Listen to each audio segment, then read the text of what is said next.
give you guys an update when I get home. For me to do my library haul, I've got a lot of books here. I always fill up the books. Like, I have a problem at the library, but I got a lot of really good books, I think. I'll actually start off with two because they were on my TBR this month. So I got Ender's Game from the library, but I'm so frustrated because I started listening to this on Libby, and on Libby there's like 300 pages, and in this one there's about 249 pages. So the pages don't match up, and I cannot for the life of me figure out where I am in this book. I've checked and checked and checked, and I want to read it physically a little bit, but I just cannot find it. So it's so frustrating. So I've just continued listening to it on Libby. But the problem is, I mean, I guess I do this with physical books too, but more so on Libby, because I mostly listen to the audiobooks in the car, is that when I'm listening, sometimes I'll space out a little bit from the audiobook, and then I have no idea what's happening and I have to go back a lot. So sometimes it would be nice to just read this. So Ender's Game is a little bit dystopian, I feel like, and it's like starts with saying that there's a third, and it's really weird because this character is only 6 years old, but he's a genius. So when they first start talking about him, I thought he was way older than that, and then they said he's 6 years old, and I was like, what? It is keeping my attention. I know a lot of people had this on like their book list in high school, but I didn't, so I never read it. So I can't believe that I have no idea where I am. The other book that I got from the library that was on my April TBR was The Covenant of Water, and I did not realize how chunky The Covenant of Water was, but that will be a good kind of challenge for me as I'm getting back into reading, to have a text that is a little bit longer. And I want to say that this is historical fiction, but I do not fully know. The little description here says The Covenant of Water is the long-awaited new novel by Abraham Verghese, the author of the major word-of-mouth bestseller Cutting for Stone, which has sold over 1.5 million copies in the United States alone and remained on the New York's bestseller list for over 2 years. I have not read that. Spanning the years 1900 to 1977, The Covenant of Water is set in Kerala on India's Malabar coast and follows 3 generations of a family that suffers a peculiar affliction. In every generation, at least one person dies by drowning, and in Kerala, water is everywhere. At the turn of the century, a 12-year-old girl from Kerala's Christian community, grieving the death of her father, is sent by boat to her wedding, where she will meet her 40-year-old husband for the first time.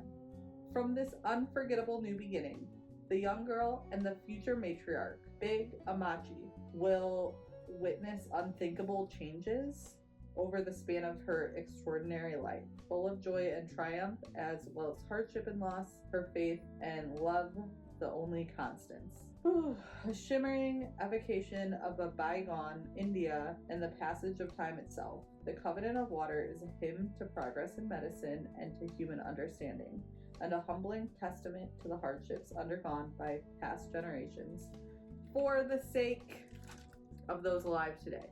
Imbued with humor, deep emotion, and the essence of life, it is one of those most masterful literary novels published in recent years.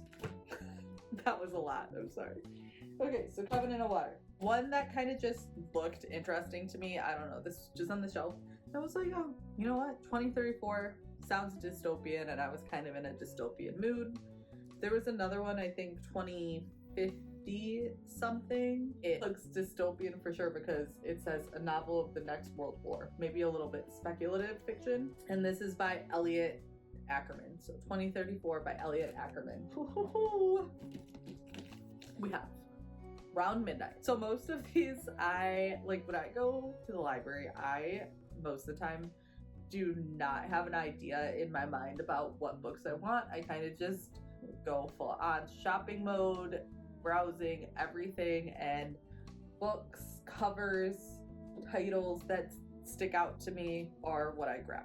This is Round Midnight by Laura McBride, and I really liked this little review on the backer like praise on the back. Well, the little snippet I liked on the back too, it says, from the author of We Are Called to Rise, a story about 4 women whose lives are forever linked in the most surprising and unlikely ways. And I really like seeing how stories are connected in different ways, so that'll be fascinating. I think it's really cool when authors kind of intertwine that in ways that you don't even expect. But I did like this praise here. Laura McBride reminds us of the invisible threads that bind us together as she weaves the stories of 4 very different women into a haunting tale of love, loss, and the power to endure. A compelling, transporting, and deeply wise novel. I was enthralled from the first page. Laura McBride is a stunning storyteller, and that praise was by Patry Francis, the author of Orphans of Race Point. I don't really fully know what this is about. I think I kind of want to go into this blind. I just know that it's about 4 women that are connected somehow, and I think it would be fun to go in blind, like I said. Okay, now it's time to dig into the back. Ooh, okay, so I feel like I've heard her name before, and she did have a couple other books on the shelf, like P.S. I Love You, Love Rosie, The Gift, and I almost grabbed another one because there was another cover that jumped out to me more. This title was more fascinating to me, and then when I read what they were about a little bit, this one was the winner. I think I want to say that this was historical fiction. Let's see if I can find it. I might have looked it up in the library. I'll read you what's on the back. Scandal has derailed journalist Kitty Logan's career, a setback that is soon compounded by an even more devastating loss. Constance, the woman who taught Kitty everything she knew, is dying. At her mentor's bedside, Kitty asks her, "What is one story you always wanted to write?" The answer lies in a single sheet of paper buried in Constance's office, a list of 100 names, with no notes or explanation. But before Kitty can ask her friend, it is too late. Determined to unlock the mystery and rebuild her own shaky confidence, Kitty throws herself into the investigation, tracking down each of the names on the list and uncovering their connection.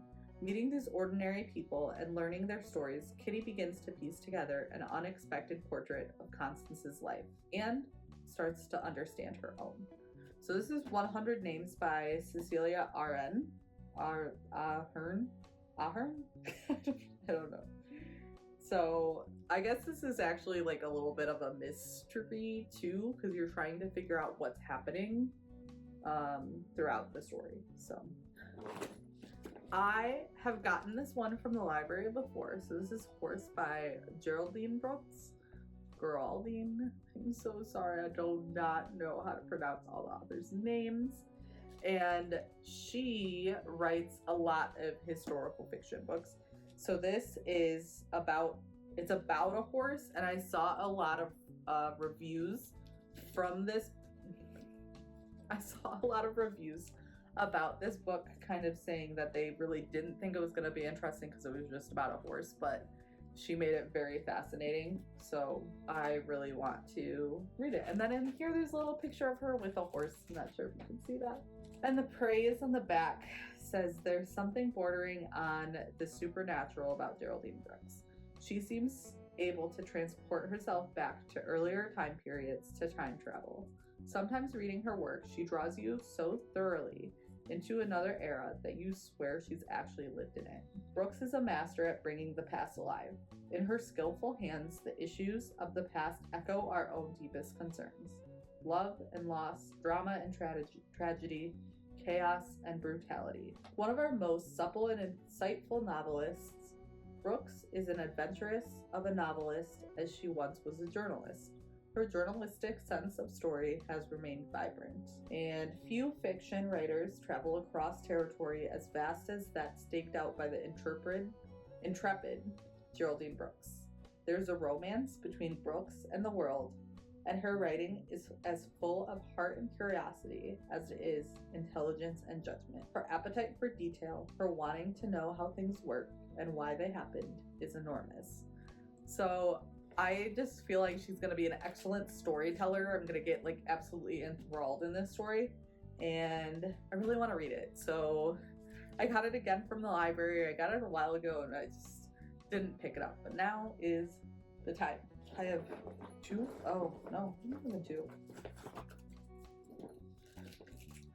Child 44 is on my A to Z list, so I grabbed it from the library, and I can't remember like if I just put it on my A to Z list, like, oh, that sounds interesting for a specific reason, but I believe this is historical fiction as well.